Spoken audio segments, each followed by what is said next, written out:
Machine लौकता 2 साल के कमाई ये अकेले रखेला। एकरा के चलावे से पहिले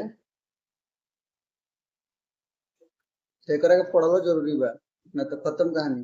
सब टेक्नीशियन गरी भुला दिए बा। के निकाल पूछत रहो कि टेक्नीशियन के मने का होला। देख लो भाई, ये सब होला 5-5 लाख के मशीन हेती हेती लौकेला।